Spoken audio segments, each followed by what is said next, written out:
G'day once again. Today we're going to dive a little bit deeper into the murky depths of the courtroom and what they're doing. Some of you out there still insist on going to court, so you're getting yourselves into all sorts of problems. So hopefully this will get you a bit further. You'll have a bit more understanding and you'll be able to see what game they're playing, and you'll have a bit more confidence in dealing with the judges and the corrupt officials that run the place. So let's first look at the roles of the players there. The role of the judge first. Now, he can only hear argument. The judge is like a glove puppet where you have to stick your hand into the glove and wiggle it yourself. The judge can only hear argument. If he does not hear argument, he has nothing to arbitrate on. So he arbitrates between the parties who have an argument. That is his sole role. Well, supposedly. He will, as you'll see a little bit later, try and do things differently. But that is his sole role. He is the arbitrator between the two parties. Now, the role of the court. Let's have a look at the role of the court. Oh dear, that's exactly what it is, folks.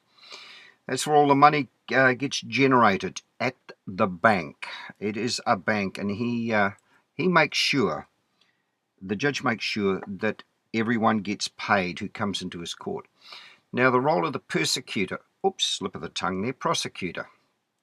The prosecutor takes a gamble that we do not know who we are, and that we do not know our rights. And he does this in the hope of gaining a commission, because if we don't know our rights, he will get paid.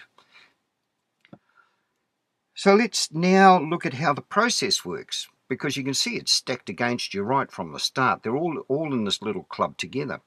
So someone lays a complaint with the police, or you get pulled over for a traffic ticket or whatever. This is what's going to happen. An information is going to be written up and signed by the informant. Someone has to lay a complaint.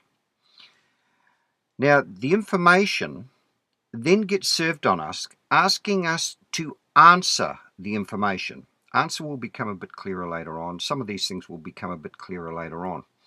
So it's up to us now. We can hire a lawyer or do nothing. And then we will get an invitation or summoned to appear in court. Okay. The information. An accusation exhibited, this is from Black's Law Dictionary, the 5th edition, and I have to thank the trained professional for providing me with a copy of this. The information is an accusation exhibited against a person for some criminal offence without an indictment. An accusation in the nature of an indictment, so it's not an indictment, but it looks like an indictment, from which it differs only in being presented by a competent public officer on his oath of office. So it's only on his word, instead of a grand jury on their oath. So what they've done is they've short-circuited the system here, and instead of putting it before a grand jury on their oath, they have a competent public officer do it. Now, it's a written accusation made by a public prosecutor without the intervention of a grand jury. Tells you there. In most states, the information may be used in the place of a grand jury indictment. There you go. Indictment. An accusation in writing found and presented by a grand jury. There you go.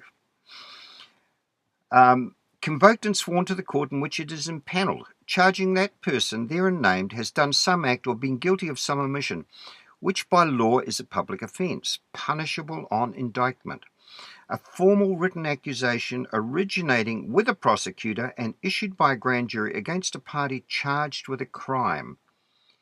An indictment is referred to as a true bill. Oh dear, I told you the court was a bank. It's a true bill. Whereas failure to indict is called a no bill. An indictment is merely a charge, there we go, everything's about money, which must be proved at trial beyond a reasonable doubt before defendant may be convicted. So there you go. It's all about money, folks. Okay, let's look a bit further. Now let's look at an answer. So they've served an information on us, asking us to answer the information. And the answer is a pleading in equity, a defense in writing. Now be very careful, because this is what we use to avoid going to court. So if you get this part of it right, you won't need to go to court. Okay, a defense in writing made by a defendant. We'll talk about defendant later. To the charges contained in a bill or information filed by the plaintiff against him in a court of equity. The word in answer involves a double sense. Okay, so it's two things. It is one thing when it simply replies to a question, another when it meets a charge. The answer in equity includes both senses and may be divided into an examination and a defense. In that part which consists of an examination, a direct and full answer or reply must in general be given to every question asked. Okay, so what they're telling you here is that when you respond to the answer, you must do it in two parts. So the first part, or the reply, must be given to every question asked, and the second part, in that part which consists of a defense, the defendant must state his case distinctly, but it was not required to give information respecting the proofs that are to maintain it. Okay, so the first part, you do answer to the charges. I'll cover this in another one a little bit deeper. Okay, in substance, the answer ought to contain first a statement of facts and not arguments. So you state the facts. Second, a confession and avoidance or traverse and denial of the material parts of the bill. Its language ought to be direct and without evasion. For an historical account of this instrument, see Barton's History on Treatise of a Suit in Equity. Okay, answer as a verb, the word denotes an assumption of liability as to answer for the debt or default of another. Okay, the first part is from Bouvier's. This last part here is from Black's 5th edition. Okay, so we're slowly going through all the different words here. Now let's get to lawyer. When we hire a lawyer, they then represent us. But what this really means is that they represent us as the corporation. Okay, so they don't present us as the true living man, they represent us as the corporation. Now let's look at how they trick us into believing that we are the person named on the charge sheet. Okay, so here's how it happens, you see. Everyone should have got a birth certificate, and it'll have this sort of information on it. It'll have, number one, it'll have John Henry, which were your given names. Number two, it'll have a surname, Doe. Then it'll have the sex, which is male, the date of birth, the place of birth, etc. Now, conversely, here in New Zealand, we have a printout. In America, you have your certificate of live birth. In Australia and England, you have your extract. But the printout is the proof of when we were born. Now, notice the difference, born and birth. Okay, so born on the 3rd of the 3rd, 2000. Where born? Auckland. Given names, John Henry. Informant. Now, we've already seen what an information is, so whoever lays the information is an informant, so they're laying a charge. The informant is John Henry Doe Sr.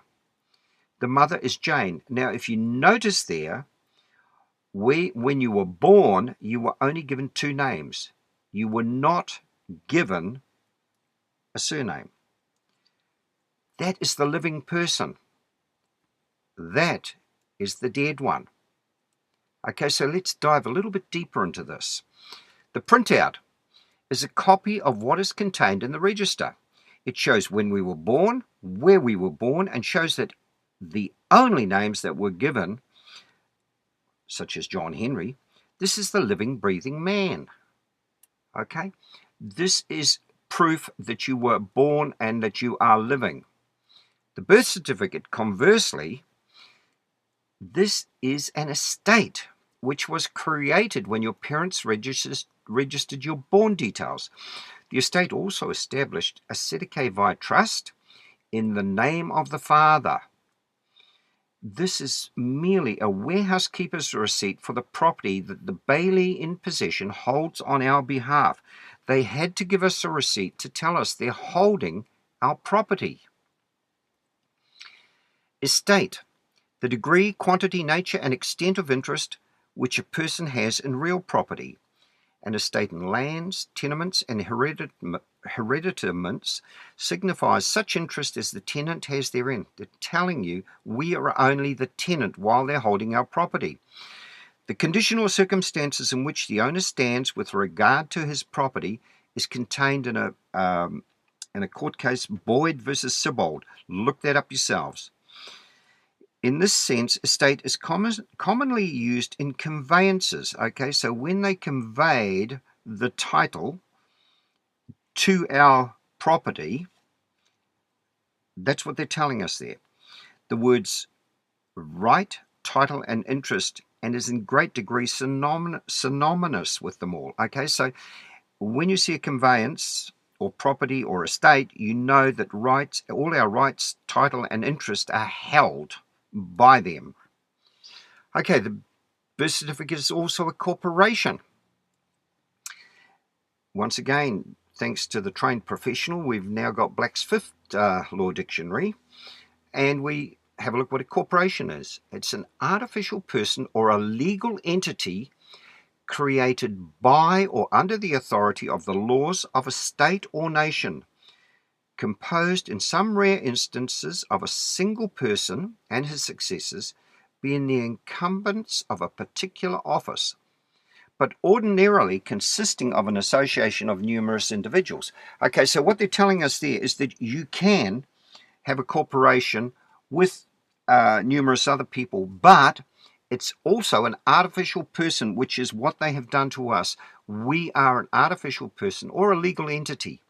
And so a corporation can trade, and the corporation is the one that goes to court. Corpse. This is where corporation comes from. Corpse, the dead body of a human being. As a corpse is considered as nullius bonus, or the property of no one, oh dear, it follows that stealing it is not at common law and larceny. So they can steal what they like because we're dead, and they can only deal with dead. And corpus, once again, corpse, corpus, corporation, all from the same word, a Latin word which signifies body, as corpus delicti, the body of the offence, the essence of the crime, corpus juris canonis, the body of the canon law, corpus juris civilis, the body of the civil law. Okay, so you can see that these people can only deal with the dead, and as it's the property of no one, dead bodies belong to no one, it follows that stealing it is not an offence. What a wonderful system. Okay, corporations. Now, this one's from Bovier's Online Law Dictionary. Very easy to get that one, guys. Just go up online and type in Bovier's into Google and you'll get this. Name. Now, we're looking at the name. So, we're also a name. We've received a name by getting our birth certificate, which is one or more words used to distinguish a particular individual. Okay, but the one that we're interested in here is number 5. Now, there's a whole heap. I've missed all those out because the one that we're really interested in here is number 5. In general, a corporation must contract and sue and be sued by its corporate name. Okay, yet a slight alteration in stating the name is unimportant if there is no possibility of mistaking the identity of the corporation suing. Now, what they're telling us there is that only corporations go to court. A corporation must contract and sue and be sued by its corporate name, and that's why, as a corporation, we get dragged into court if we don't know who we are or what we are. Okay, so the estate, the name, the corporation is also, oops, did I go backwards there? Sorry. The crown. I have revealed this before, but the estate, the name, and the corporation is also the crown. Now, this is where not many people have realized this up to date, but this is how the process works. Someone lays a complaint with the police. Information is written up and signed by the informant. In minor cases, the police prosecutor will present the case to the court. Criminal cases will be sold to a private law firm, normally called the Crown Prosecutors or the Crown Law Office, or something similar. But for those of you that still insist on going to court, we need to know the roles of the parties in establishing our standing. So let's look a little bit deeper. As I said, the police will sell this to the prosecutor. So the prosecutor will have to proceed summarily under the Summary Proceedings Act 1957. To proceed summarily, the prosecutor must come in under Section 49 of the District Courts Act. And this is what this says. Trustees, executors, and administrators. Any trustee, executor, or administrator may sue and be sued in a court in like manner as if he were a party in his own right, without joining any of the parties beneficially interested in the trust or estate. And you know that we are an estate and we're a trust, a Sedekay Vai trust, and shall be considered as representing such parties in the proceeding. There you go. He's representing the parties. The court may at any stage of the proceedings order any of such parties to be made parties to the proceeding, either in addition to or in lieu of the previously existing parties thereto. Now, we've also read earlier on that they may proceed on information alone. So the information does give them the right, but it's written there in the Act how they're doing it. So although you know that they can proceed under an information, you can see under the Summary Proceedings Act how they proceed summarily. Now, all the prosecutor needs to do is to trick us into believing that we are the corporation that was called and he has an adhesion contract by joinder. And this is what they're going to try and do to us. He will do this by telling the judge that he is there on behalf of the Crown. Now, we've already seen who the Crown is. The judge will then assume that we are the defendant. Once again, Black's Law, 5th edition, defendant.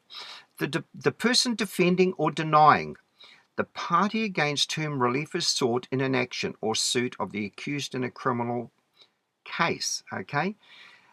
That's the party who they're trying to get relief from, the defendant. Not us, from the defendant. Because if we know who we are, we certainly do not want to be the defendant. We want to be ourselves. And so defender is to answer for, to be responsible for. We do not want to be responsible for that debt. No way. We want to be ourselves. So here's what normally happens is the judge gets handed a folder by the registrar and he calls the corporation's name. We mistakenly believe, well, all our lives we've been told that that is our name, so we believe that that name is us and jump up to acknowledge the judge.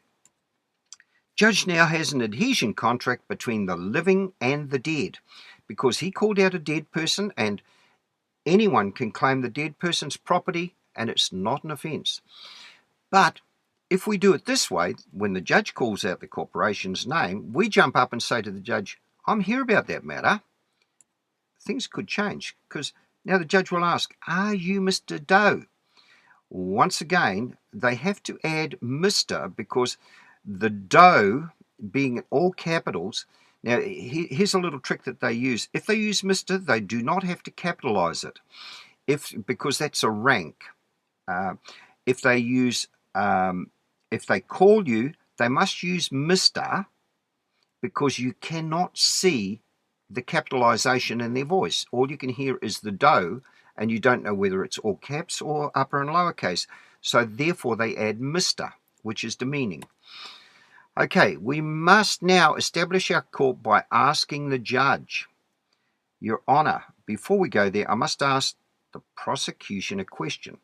Now, he's not going to like this because he knows that if we're going to start asking the prosecutor doesn't know all the rules that the judge does. So do not ask for permission or wait for a response. Just go ahead and ask the prosecutor whatever you want to ask him. Now, the judge will try and deny you this, and you must object. Every time he tries to interfere, you must object. Just say, objection, Your Honour. I am asking the prosecutor a question, and go ahead and ask. And so this is, you can ask the prosecutor a number of questions. This is just one that I would ask. Mr. Prosecutor, are you here on behalf of the Crown? Now, we learned what the Crown is, so how do you think he's going to respond? So he's going to say, yes. But as you know who the Crown is, you can say, thank you, Mr. Prosecutor. As the only one with clean hands and equity that can answer on behalf of that Crown Trust, I now order you to pay all the charges. You see, if you know who you are, you can order him to pay the charges. And he does. He has to get out his checkbook, trust me. But you're going to have to beware of the traps, because all the court officials know the rules and will all play the game to intimidate us, threaten us, and coerce us into playing their game.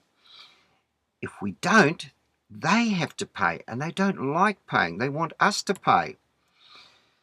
The moment that we stand up to the judge, he pushes a button with his foot that alerts all the court staff.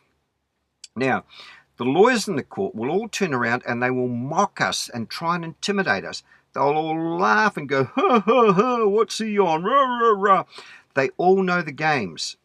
And I was told this by a lawyer because after he passed his, he was a mate of mine, and after he passed all his bar exams, he had to go and sit for 6 weeks and learn all the details of how to talk to the judge without us knowing that they were passing coded messages, and how to, how to run the court properly. Okay, now the next thing that will happen is that the security and police will rush into the court and stand real close to us, trying to intimidate us.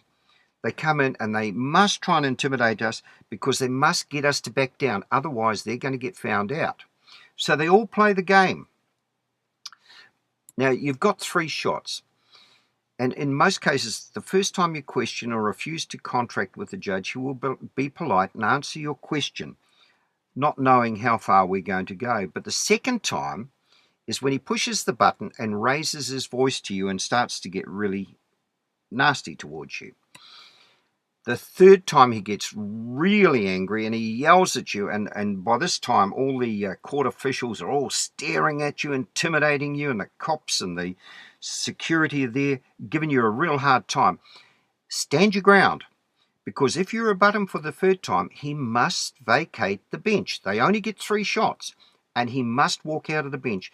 And I've had this happen many, many times when I've been in court for myself or for acting for other people. The judge has hopped up and left the court. Back then, I didn't really know what I was doing. I got myself into a lot of trouble. But however, now I do. And here it is, all contained in these 10 commercial maxims. Go online, type into Google the 10 commercial maxims at law, and learn them, okay? Some of them give you the explanations and the Bible references, and when you know these, this is how all commerce operates. Okay, a workman is worthy of his hire. All are equal under the law. In commerce, truth is sovereign. Truth is expressed by means of an affidavit. An unrebutted affidavit stands as the truth in commerce. An unrebutted affidavit becomes the judgment in commerce.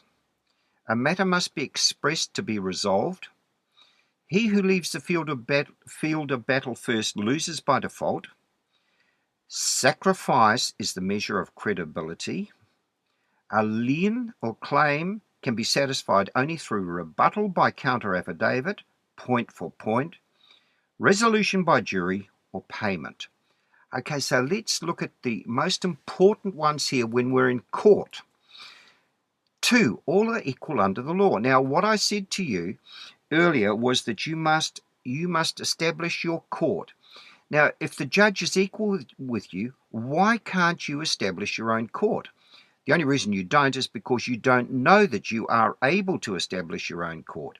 Okay, the judge is equal with you, and if you get in first and establish your court and do not give him any standing, then your court prevails. Okay, now what I told you in the previous slide was that the judge will vacate after 3 attempts.